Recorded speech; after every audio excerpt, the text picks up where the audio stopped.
Hey everybody, welcome back.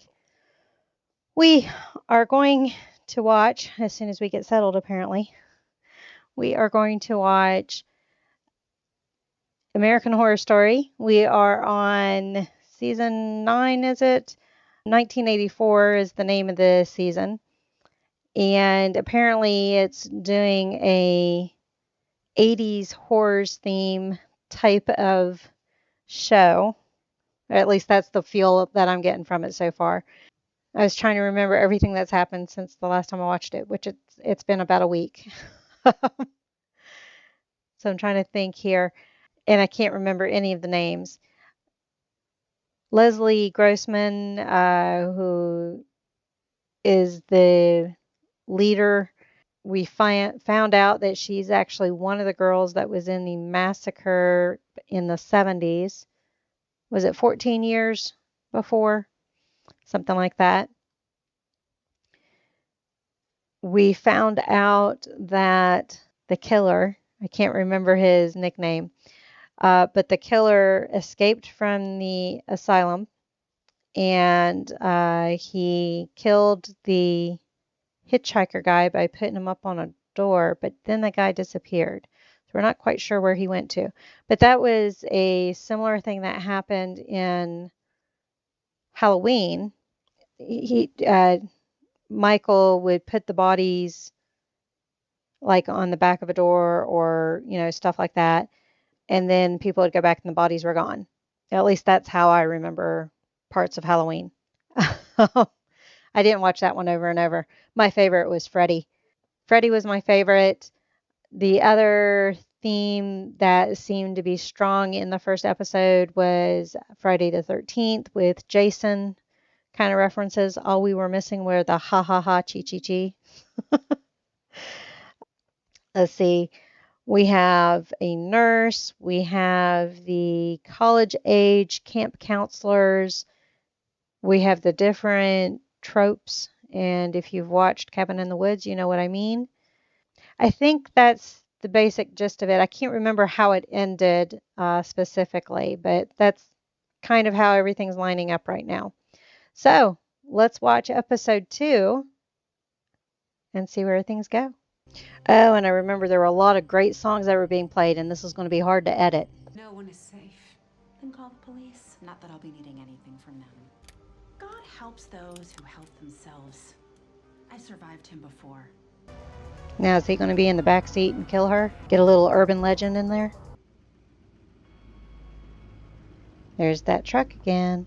That's going to be him. Because he stole the tow truck from the garage, right? Right into her head.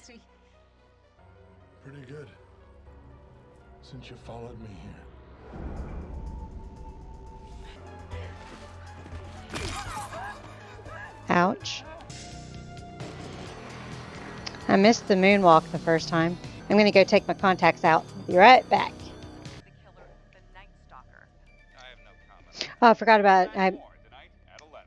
the Night Stalker is somebody different from Mr. Jingles. Oh, this the where's the beef? I love that commercial too. Remove themselves from temptation. Do they actually have Pabst Blue Ribbon?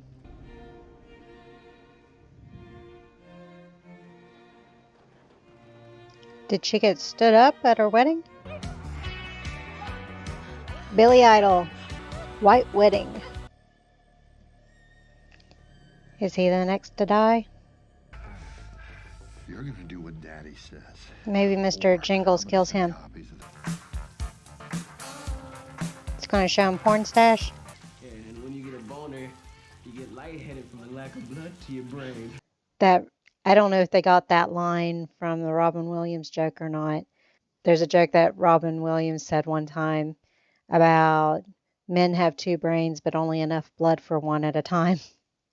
Something like that. I'm paraphrasing, of course. So I don't know where they got that line from, but that's what it reminded me of. Thought he might die. Haven't you ever watched Jason? Don't dangle your feet near water. Is that a dead body? Yep. That's the Night Stalker. I just had to open the door. Although the virgin's not supposed to die yet. It's in the rules.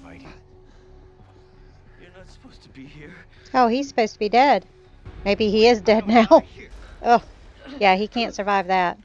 Or maybe he does come back.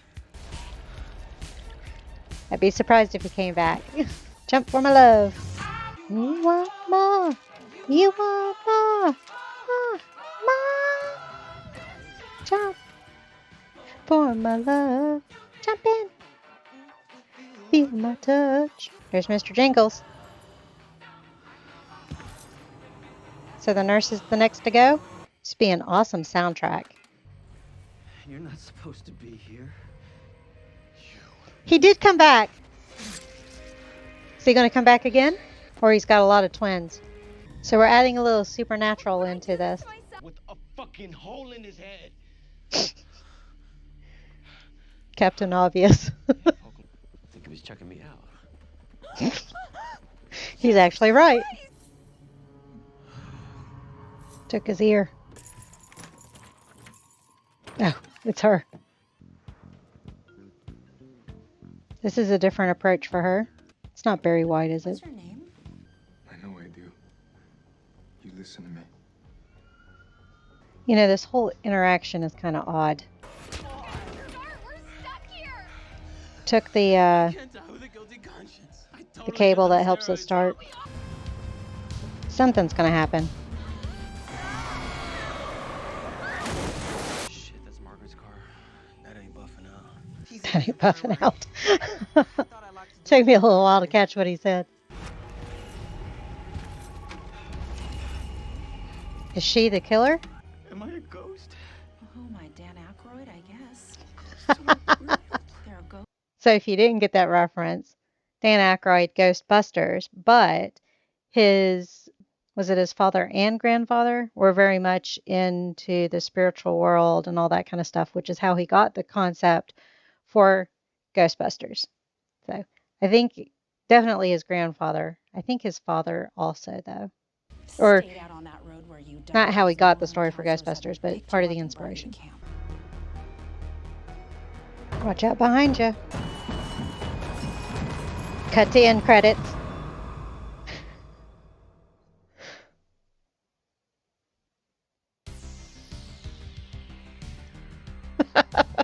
So I know it's not supposed to be, but that was a fun episode. Another amazing soundtrack. I love the 80s. Have I mentioned I love the 80s? And it's going to take me a while to learn everybody's names. I know Ray, I know Montana. I think the virgin's name is Brooke, Margaret, and the rest I can't remember. We got Porn Stash. We've got rich kid's name I can't think of. Well, he's apparently not rich, but he gives the air of that. But yeah, okay. So still learning everybody's names. It appears that, what did she call him? Jonas? Right now, they seem to be making Jonas an apparition who is tied to Earth because of his guilt over running away when he saw everybody getting killed. I think there's more to it, though. And I was joking when I said he's going to come back. So, okay. The whole interaction between Margaret and Ramirez, what's his first name? It starts with an R also. Something Ramirez. Sorry, the pressure on this ear always hurts. So, but these are the headphones that work best for editing and sound and all that kind of stuff. So I am working on saving up to try something else, and hopefully that will work. But we will see. That whole interaction between Ramirez and Margaret was kind of odd. I think it's meant to be off. To have that doesn't make sense. This is weird. This is out of the blue. It doesn't jive kind of feel to it. And I'm wondering if she had the connection to him that she did, because I'm wondering if she's a murderer also. Because when Jonas was having the flashbacks of her, she was standing up and had the blood all over her. So I'm not sure. That was just one of the thoughts that I had. I'm wondering, one of the questions I had was, why did Mr. Jingles not kill the nurse all the way? Why didn't he make sure she was dead? Seemed to have just injured her up here and that was it. But It didn't quite make sense. Why not kill her off all the way? Why save her? And we didn't see the whole thing either. We just saw him approach her. We didn't see after that. So it was a little weird. Something more is going on. Montana's kiss to Brooke, the virgin, whatever her name is. Montana's kiss to her seemed out of place also. Like it didn't even seem like it was being set up for there to even be any misunderstanding. So that seemed I enjoyed the episode, but everything seemed out of place. But it seemed to be all out of place together.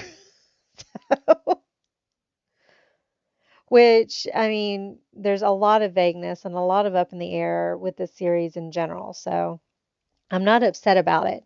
It just tells me there's more to the story and we're going to learn more as it goes along. Like we learned that Jonas is unkillable or temporarily killable. All right. Well, that was episode 2. Thank you for joining me on this one. I'll see you guys on the next one. Bye.